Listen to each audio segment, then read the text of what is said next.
Hello guys, supreme কোর্টে জমা দিতে হবে 2513 জন প্রার্থীর তথ্য। কাদের খুলবে কপাল?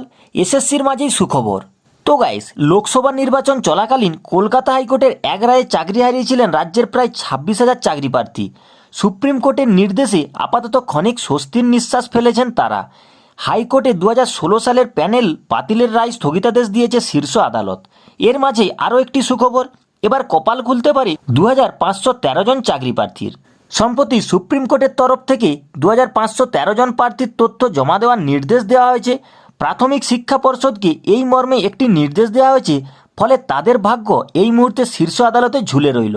উল্লেখ্য, প্রাথমিক সহকারী শিক্ষক পদে চাকরি পাওয়ার জন্য 2022 সালের নিয়োগ প্রক্রিয়া 2022 ব্যাচের ডিএলএডরা অংশগ্রহণ করতে পারবেন কিনা সেটা স্থির করবে শীর্ষ আদালত।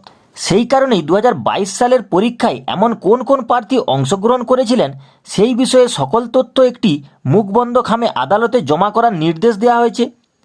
শীর্ষ আদালতের বিচারপতি এএস বেপান্না এবং বিচারপতি সঞ্জয় কুমারের বেঞ্চের তরফ থেকে এই নির্দেশ দেওয়া হয়। এই মামলার পরবর্তী শুনানি রয়েছে আগামী 23শে জুলাই।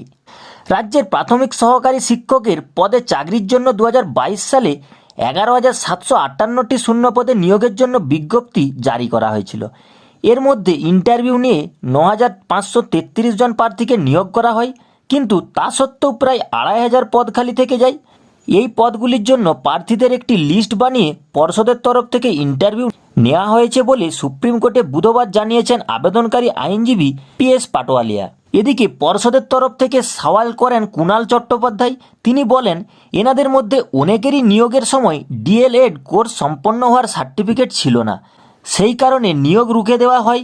তবে পর্ষদ কারোর চাকরি আটকানোর পক্ষপাতী বলে জানান তিনি। একই সঙ্গে বলে তারা জটিলতাও কাটাতে চান।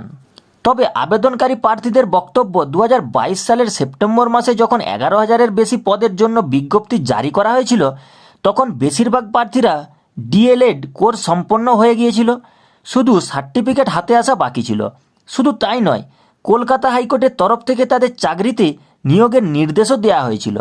এদিন দুই পক্ষের সওয়াল জবাব শোনার পর জাস্টিস বেপান্না এবং জাস্টিস কুমারের বেঞ্চ জানায়, এবার মুখবন্ধ খামে 2513 জন চাকরি প্রার্থীর নাম, ফলাফল সহ যাবতীয় তথ্য পর্ষদকে জমা করতে হবে।